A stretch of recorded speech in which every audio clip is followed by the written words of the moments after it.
ಕಾರ್ಯಕ್ರಮಗಳನ್ನ ನೀಡಿರ್ತಾರೆ. ಪ್ರಶಸ್ತಿಗಳು ಸುಮಾರು ಬಂದಿರುವವರಿಗೆ ಮೈಸೂರಿನಲ್ಲಿ ಸರ್ವಜ್ಞ ಕನ್ನಡ ಸಂಘಗಳಿಗೆ ಜ್ಞಾನಸುಧ ಪ್ರಶಸ್ತಿ ಹಾಗೂ ಕರ್ನಾಟಕ ಸರ್ಕಾರ ಯುವಜನ ಸೇವಾ ಮತ್ತು ಕ್ರೀಡಾ ಇಲಾಖೆಯು ಹಮ್ಮಿಕೊಂಡಿರುವ ತಾಲೂಕು, ಜಿಲ್ಲಾ, ವಿಭಾಗೀಯ ಮತ್ತು ರಾಜ್ಯ ಮಟ್ಟದ ಮೇಳಗಳಲ್ಲಿ ರೋಟರಿ ಕ್ಲಬ್, ಕನ್ನಡಾಭಿಮಾನಿಗಳ ಸಂಘ ಸಂಸ್ಥೆಗಳು ಹಾಗೂ ಜಿಲ್ಲಾ ಪರಿಷತ್ ಮುಂತಾದ ಸಂಘ ಸಂಸ್ಥೆಗಳು ಏರ್ಪಡಿಸಿದ ಭಾವಗೀತೆ ಸ್ಪರ್ಧೆಯಲ್ಲಿ ಬಹುಮಾನ ಗಳಿಸಿರುತ್ತಾರೆ.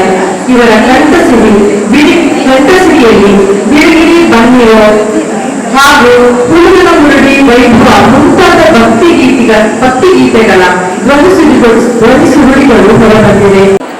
2010ರಿಂದ ಪ್ರಾರಂಭವಾಗಿ 16 ವರ್ಷ ಆಗಿದೆ.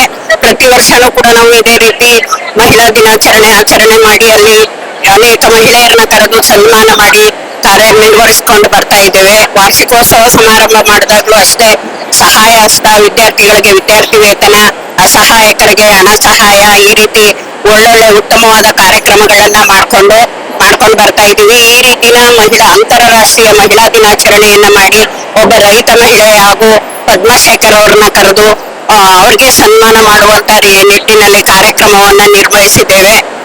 ಸುಮಾರು 100-150ಕ್ಕೂ 70ಕ್ಕೂ ಹೆಚ್ಚು ಜನ ಸಹೋದ್ಯೋಗಿಗಳು, ಸದಸ್ಯರು, ಅಂತರ ಬಳಗದವರು ಎಲ್ಲ ಬಂದು ಸಹಕಾರ ಕೊಟ್ಟು ಕಾರ್ಯಕ್ರಮವನ್ನ ವಿಜೃಂಭಣೆಯಿಂದ ಆಚರಿಸಿದ್ದೇವೆ. ಧನ್ಯವಾದಗಳು ಸರ್.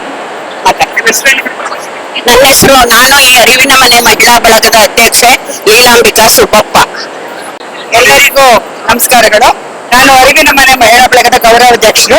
ನಾನು ಸಂಸ್ಥಾಪಕ ಅಧ್ಯಕ್ಷೆಯಾಗಿ ಈ ಬಳಗನ 6 ವರ್ಷಗಳ ಕಾಲ ನಡೆಸಿಕೊಂಡ್ಬಂದೆ. ನಮ್ಮ ಪ್ರಾರಂಭದ ಕಾಲದಿಂದಲೂ ನಾವು ಸಮಾಜ ಸೇವೆಯಲ್ಲಿ ತೊಡಗಿಸ್ಕೊಂಡಿದ್ವಿ.